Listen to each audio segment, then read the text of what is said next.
Hello everyone, I'm Chester44 and welcome to this Let's Play of Avernum 2. Last episode we went to the castle, managed to get Magi clearance, got a quest or two, including information of where to find the Orb of Thrallney, and discovered that we can't quite use the teleporter quite yet because of how dangerous it is.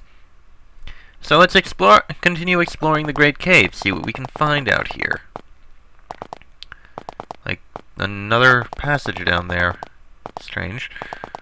Okay. Nothing up on this side of this river here.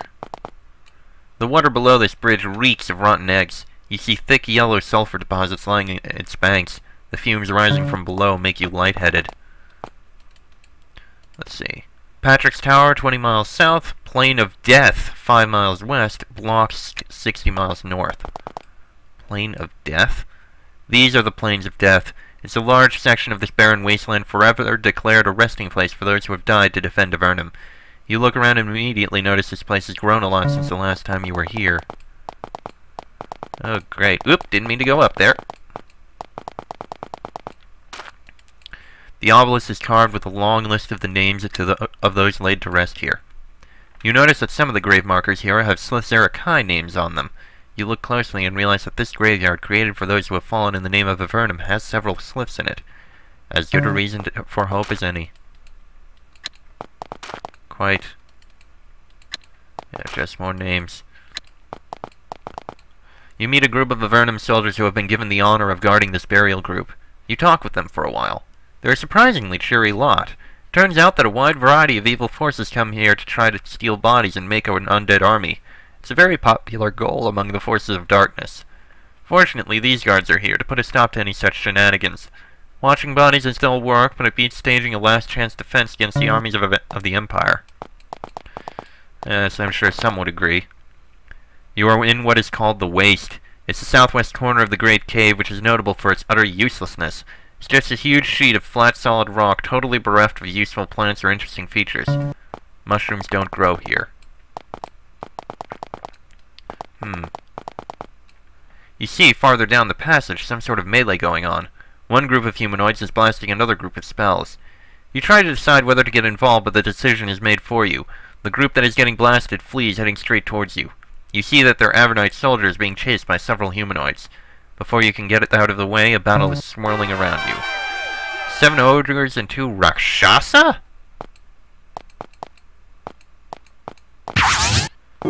Oh geez, and they summoned a demon. Okay, how about we summon some aid? That might help a bit. Oh, one of our guys. And this is very deadly. Talia and Leah are already almost dead. Rex, ignore the ogres. Get to those Rakshasa, because they are very deadly. You stay back and work on the ogres. You need to do a healing. You know what? You slow those Rakshasa. And I suppose some of these ogres as well. And the demon. Holy crap, those things are strong. Oh, Leah! And Talia. Welp. And suddenly we encounter a couple rogues trying to get back. Well, at least we can reach the mage. Ow. Do you mind? Okay. Lightning. There goes that guy. There goes that guy. That guy was trying to do something, but he failed miserably. Another healing, and... sure, lightning again.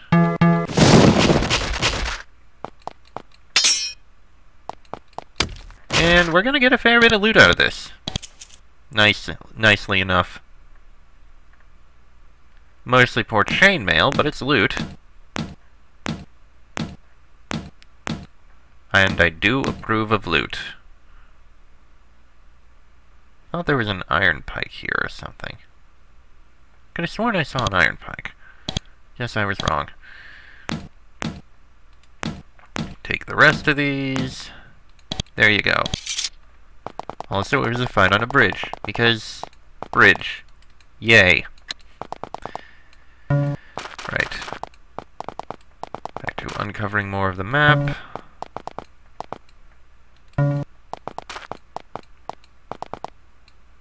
Yes, we know that's the waste. That must be to what we were told about. Okay, let me save and see if we can kill this Rakshasa.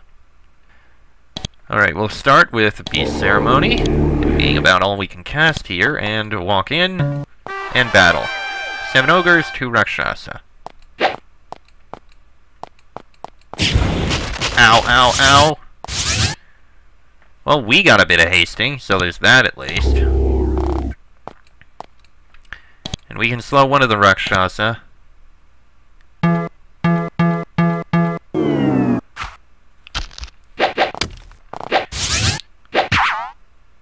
Didn't help as much as I'd hoped. Okay, I have an idea. Only got the ogre. I thought it might reach the Rakshasa there. I was wrong. Well, I'd hoped, and my hope was wrong. Okay. Haste Rex. You should be able to help a bit. Yeah, that helps quite a bit against that Rakshasa. Too bad we're now slowed. Friggin' hell. Oh boy. Cloud of Blades proved significantly less useful than I'd hoped. Okay, you help out against those ogres a bit. Ow, ow, ow! Demon? Painful demon?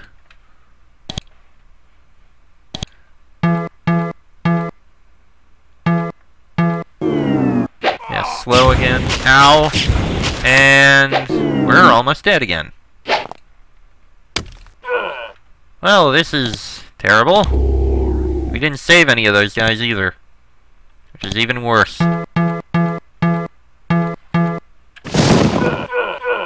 Those Rakshasa are resilient. Oh my god. They summon demons, which... Christ almighty. This haste is terrible. Well, the good news is one of them is dead. The problem is they have 3 and Tali is dead. Jesus Christ. Reloading. Okay, give this one more try. I wish we could haste ourselves beforehand. 5 ogres and the 2 Rakshasa. And of course we start off slowed. Because why the hell would that not be the case?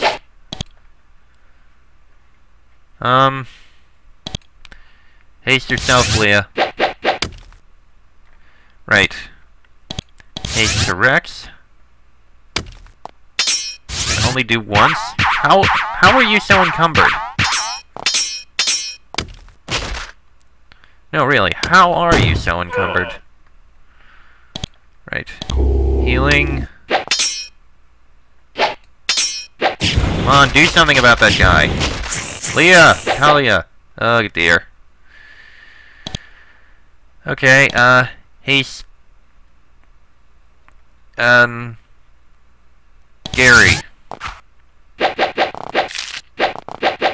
At least I haven't summoned the demons yet.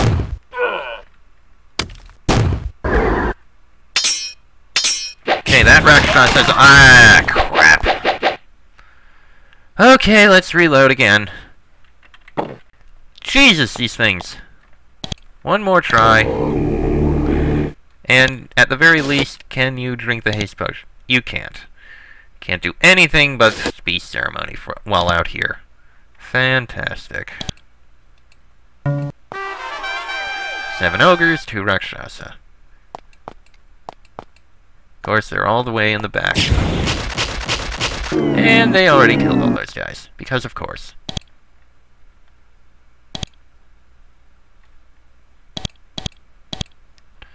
Actually, you know what? Cloud of Blades. Because that'll be something.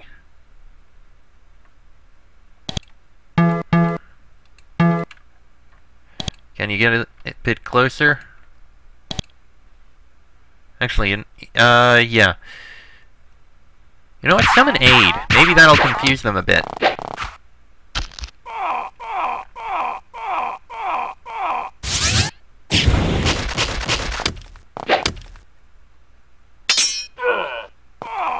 Okay, we're getting hurt by going in there. Bad idea.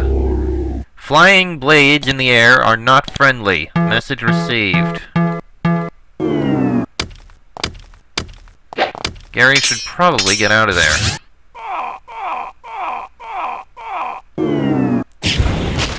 Ow.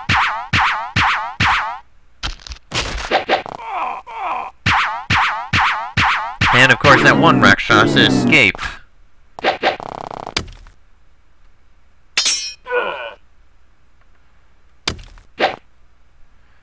Okay.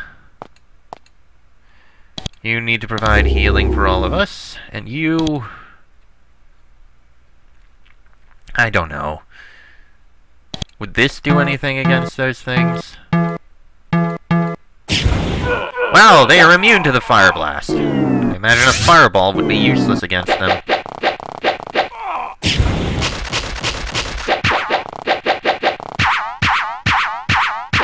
Bloody hell.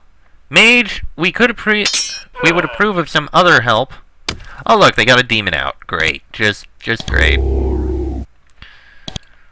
Okay. Let's summon some aid of my own. We're about to die. Yeah, there we go.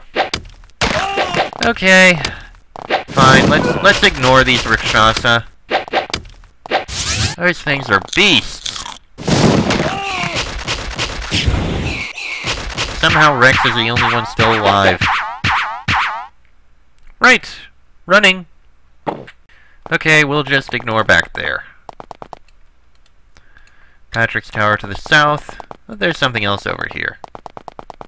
Interesting. The bridge you just crossed is falling into ruins, and the passage ahead is sealed by a cavequake. Humans don't come back here anymore. This is fortunate because the patch of mushrooms which recently sprouted up is useful for alchemy. Spiritual herbs. Ooh, nice. Give those to Talia. Okay. And that's just another way to Patrick's Tower. A platoon of Avernum soldiers and mages approach and question you briefly. Once they're satisfied you're not Empire agents, they tell you they're guarding the way to Patrick's Tower, which is to the south. Then you part ways. Alright then. Onwards to Patrick's Tower.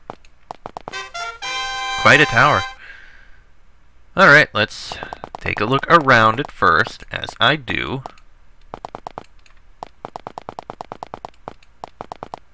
Guards on all sides, because of course. Oh! Grey mold! I wonder if it was grown there specifically because of how Patrick's wife got sick before. And more herbs. Yay. And around this side.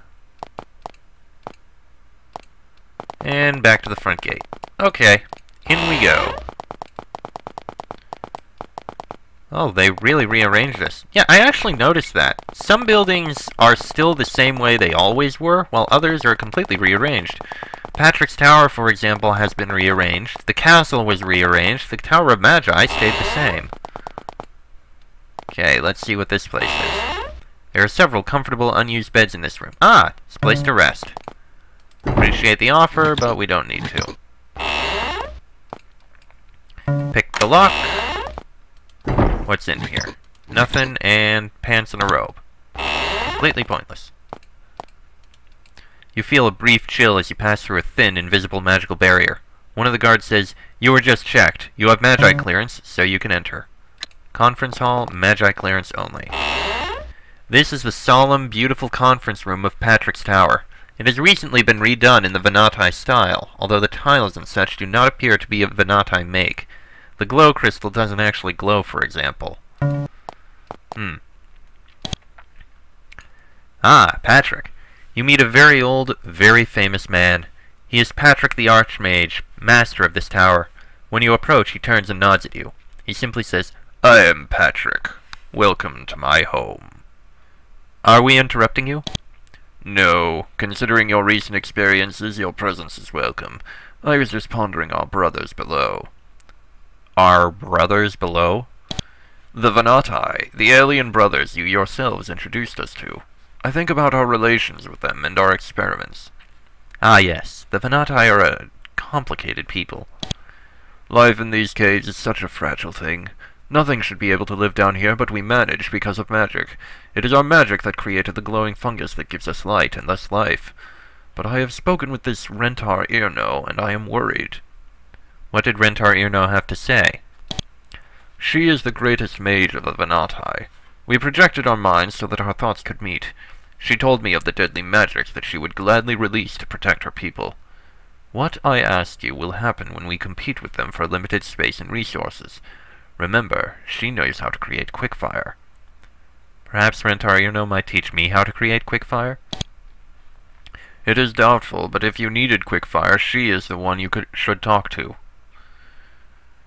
Come to think about it, the Venati were eager for your help. You might ask her about it. She may be willing to sell you the secret of its creation. We're trying to discover the secret of quickfire ourselves in our laboratory. Where is your laboratory? Oh, it is well hidden. I should tell you how to reach it. Go to my office and search my desk. There is a button in one of the shelves. Press it and the way shall become clear to you. Patrick stares down the length of this long marble table, lost in thought. Though he doesn't look at you, he seems to be glad to have the company. What sort of magical research goes on here?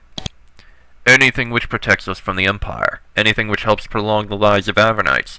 Anything which, in my judgment, increases the wisdom in the world and decreases the suffering. We're adventurers. Is there anything we can do for you? As a matter of fact, yes. I am engaged in a detailed study of the Venati, and it would help me study them if I owned some of their artifacts. Nothing special, just things they use in day-to-day life. Please bring me one of the strange glowing cloaks they wear. I can pay you well for your troubles. Unfortunately, we don't have it. It would be easy to get, though. Just a quick run to, find crystals. Just a quick run to Venati lands, a grab of one of them, and bing bang boom, we're good. Looks like a set of barracks. Yep, and here's a storage area. Alright then. Moving on. Ah, herbs. You meet a heavyset Moor with an air of total self-assurance. His hands and garb are covered with the stains of actual dirt. He greets you when you approach. His voice is deep and sure. My voice is Cotran. Amazing. That's real dirt, isn't it? He picks a fleck of dirt from his clothes and shows it to you. You bet. I'm the gardener here. Where did you get the dirt from? Actual honest-to-goodness dirt? It wasn't easy. The Empire brought some down with them to grow plants, and we captured a wagon full of it. A rare and wondrous find indeed. He removes a pouch from his pocket and scrapes dirt from his clothes into it so that none of it goes to waste. How did you become a gardener? My job of the moment. I'm an alchemist, see, so they thought I was the natural choice for studying and working with plants. What sort of alchemy did you deal with? Before this, you see, I did much research on mandrake. It's the rarest and most powerful reagent known. I developed some complicated recipes for unleashing its magic. If you would like to buy them, let me know. Handy, but we don't really need it right now. But thank you. We'll definitely keep it in mind. Can we take these? No, we cannot take the herbs. Makes a bit of sense. This dusty chamber is crammed with dusty books deemed by the librarians to be less useful or interesting. Books are scarce and valuable in Avernum. Seems a shame to see them treated this way. You browse through one of the forgotten dusty books. It's an unfinished novel about life in Avernum written on lichen paper. It's about a dock worker. One thing you notice. It mentions him getting rid of barrels by shoving them into a river. Okay. That's a thing, I guess. And this is a storage shed. Okay. Move, please. Thank you. I doubt there's anything useful in any of these books. There's a person who's probably useful, though. You meet a young blonde woman lost in thought. She has a bow slung over her shoulder. She shakes her hands, getting ink on them. I'm Rita, of the Chakanya clan. I am the chief item researcher for this tower. I like how they actually say, since it's such a confusing word, they actually say Chakanya. I like that. What are you working on? She smiles wearily. I'm doing research. It's what I'm best at. Oh, really? What kinds of research? I study magic items. It's actually a big help in the war. We get lots of weird magic, and I figure out what it does and how we should use it. Then I write a paper, and it ends up on our shelves. She takes the bow off her shoulder and shows it to you. Lately, I've been doing some archery. Yes, I see that. She shows you a bow. I have been studying arrows of light. They are very rare and valuable because of their ability to devastate any undead or demon kind they touch. If you ever fight someone with demon blood in them, arrows of light will be a help. We'll keep that in mind. You feel a brief chill as you pass through Magi clearance again. Okay, what is this place? There is a woman in mage's robes sitting at the table. She has short black hair in a distracted manner, and has several books on the table in front of her. My name is Kelly, with an I. What are you working on? I am a mage in the tower. At the moment I'm doing a little research. Researching what? What else? I'm here to dig up dirt on several sorts of monsters. Forewarned is forearmed. What sort of monsters are you looking at now? The castle wants me to look into two sorts of monsters. Mutant giants and doom guards. Giants are bad enough. Now there are mutant giants? I don't know much about these, but I do know this. Normally the Empire has been killing all the giants they could find. However, some other giants have been alongside them. Larger, stronger, misshapen giants. We don't know where they're from, but they're deadly. Much stronger than normal, and they help the Empire. Very strange behavior for a giant. Yeah, I think we actually faced a couple of them. They were fairly strong, although the mages were the bigger problem. What is a Doomguard, though? Her expression darkens. They are legendary creatures who we're starting to think actually exist. Their suits of armor are almost impervious to damage, and when you actually do manage to damage them, they just split into two. Of course, the rumors may be just that. Rumors. I hope so. Hopefully. These shelves contain the library's exceptionally valuable tomes kept on polished, sparsely populated shelves. Unfortunately, the tomes don't seem to contain the practical knowledge you crave. Their topics are very esoteric. You find a tome on, of all things, Quickfire, sitting by itself on a shelf. Reading it, you learn that magical barriers are capable of holding in Quickfire. Remarkably, even the lowly fire barrier can hold the flaming torrents at bay. Fire barrier, eh? Don't think we know anything like that. Alright, moving on to the west. You search Patrick's desk for the button he told you about. You find it easily and press it. Sure enough, a section of the bookshelf slides out of the way. Try to read it, but the pages are blank. The book is one of Patrick's journals. It's full of diagrams, notes, fragments of theories, and long, vague ramblings. One item in particular catches our interest. Garzad must be dealt with. Too old, too weak, would not have a chance. Must be young, must be strong. How? Ideas? Solberg and Thompson, they have ideas. Solberg trapped near Formello, Thompson, and Blosk. Must speak with them. They may help with Garzad. A few more lines were written, but they were smeared. Someone spilled mushroom wine on the page. This is his quarters, then. Let's see, dress and white tunic. Cloak and a cloak. Nothing, nothing, nothing. Nothing in there. Ah, here's the secret lab. There is a small woman with red hair. She wanders aimlessly among the tables, albumics, and barriers of the laboratory. When you approach, she seems irritated. I am Jade. Why are you wandering around?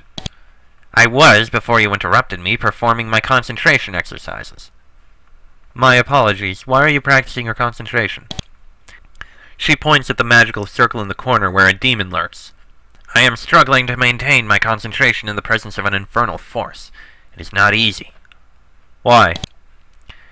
It takes great intelligence and purity of concentration to deal with and resist the dark forces. It is necessary, though. The Empire forces here deal with such creatures and sometimes sends them against us. How do you kill the creatures when you encounter them? We use arrows of light. They are a sure way to deal with such forces. They are very difficult to make, though. We made a number of them, but they were stolen by Rakshasai. They were being transported to the front by Bactress, the fool. What are Rakshasai, and what did they do to Bactress? Bactress was slain by a band of the foul illusionist tiger beasts. There is a colony of them to the west, and they took the arrows. It is a shame, but we don't have the strength to slay them, so that is that. We'll just have to make more. She has had enough of this conversation. She resumes her humming and stalks away from you. Most of the tomes are highly obscure and esoteric. Looking at them isn't doing much good. However, one of them contains a recipe which you eagerly copy down. It's a recipe for grey mold salve. Well, that's good. Oh. Warning, quickfire. Yeah, that's quickfire, and we're not going to be able to reach it. We would die horribly. A burly infernal beast stands in the pentagram, staring at you with hate in its eyes. Why are you imprisoned? It doesn't move, it just watches you. Answer me! You get absolutely no reaction. The creature seems to be reacting to its imprisonment by refusing to give you any ground. Okay, then.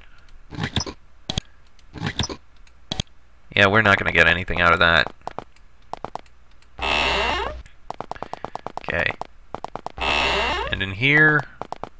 Interesting. There must be a secret passage over here. One that we do not know about, but must exist. Places like this, they don't have big empty areas like that.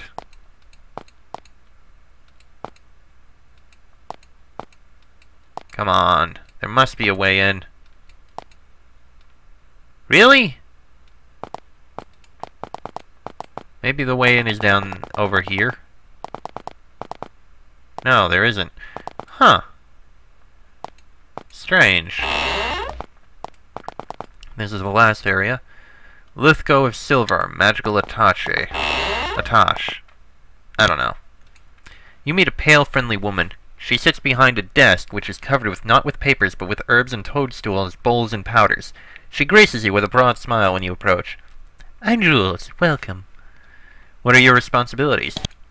I'm the person who coordinates what the mages here do with what the castle wants them to do.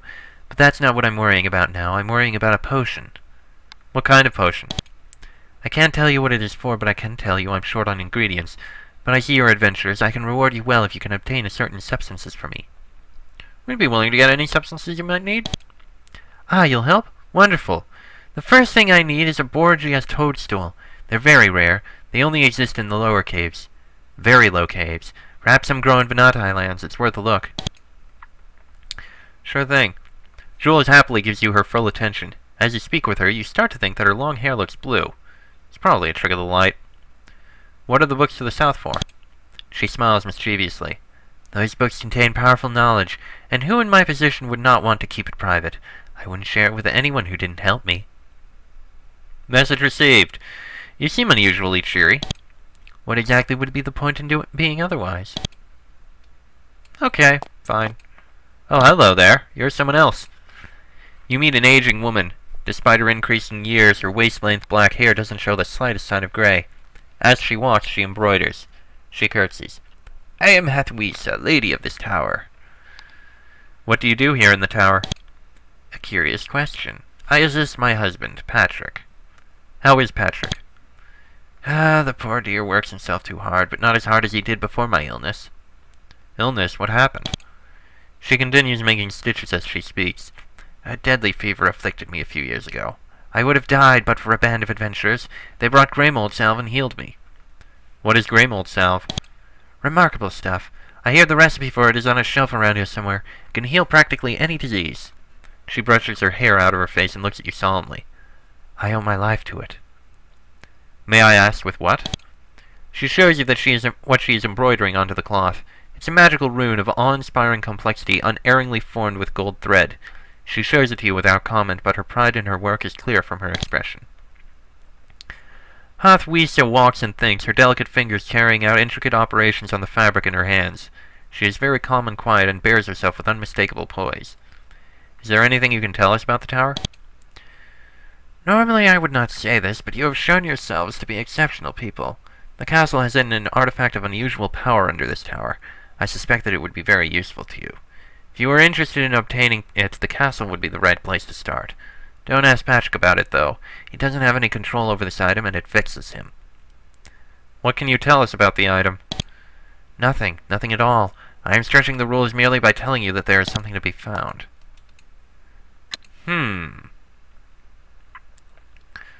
That must be what's up there. Captain Rathen, Garrison Commander. There is a bitter-looking soldier slouching behind the desk. He has a 3-day growth of stubble on his face. He looks at you blankly when you introduce yourself. I'm Captain Raven. Who do you command? I run the garrison here, such as it is. I take it that the garrison is small? Yes, I take good care of my scattering of soldiers. Scattering of soldiers? I have 15 soldiers under my command. Not many, and mostly green. All the seasoned troops are at the front, where I should be. Why do you want to go to the front? You may think I'm stupid, wanting to be at the front where I could get chopped instead of at my nice boring job here, but think on this. We break at the front and we all die. The Empire will butcher us all. If I'm going to die, I want to be up there where I can fight the real fight. It's that simple. He grimaces in frustration. Captain Raven shakes his head sharply for a moment, trying to stay awake. He seems like he's been working very hard. Unusual, considering how far from the fort you are. Huh. I thought there was more we could learn from him. I guess not. And here looks like the kitchen. You meet a young, beefy man mixing up some goop in a metal bowl. Unusually, the food he's mixing smells delicious. Hello, I'm Marco. I'd shake, but, well... He shows you his hands. They're covered with bits of dough. What is it you do in the tower? I'm the chef here at Patrick's Tower, and let me tell you, it's darn difficult. Why is it so difficult? I want to cook good food. It's what I take pride in. What do I have to cook with? Mushrooms and mold, and bits of stringy lizard meat. At least that's what it was like until recently. See, it all got better when the Empire came. How so? They brought food with them, and we captured it. They brought dirt, too, and we got some. I got actual, genuine garlic cloves, and fruit, and we got some other sorts of animals. Want a taste? Yeah, I'd love to try some. Marco puts some of the dough he's mixing into your mouth. It's cookie dough made of real flour. Most of the captured food went to Darmon, but some came here. If you want a real meal, at last, Darmon is to the west. That's where to go. You barely hear what he says. It's just too wonderful tasting real cookie dough again. Ah, real cookie dough. Who wouldn't want to do something like that? And storage shed. Okay, that's about all here. I'm guessing we'll need to go back to the castle to find out what we can about this unusual artifact. You know what? I'm going to ask Patrick anyway. See if he has anything to say. Two things, actually. We read in your journal that you have been thinking about killing Garzad. He looks very annoyed. My private journal? I gave you no permission to poke around in that, and all of my thoughts about Garzad are in there. I have no more. Ow! That was not supposed to happen. Ah. Alright, so we'll have to run back to the castle in the next episode so we can find out what we can about this artifact. I'm curious about what it is. So yeah, next episode we'll go back into the castle, take a look around, see if we can find out just what this artifact they're talking about is. That'll be in the next episode. So until then, I'm Chester44, that is Rex, Gary, Talia, and Leah. This has been an Avernum 2 Let's Play, and I shall see you all next time.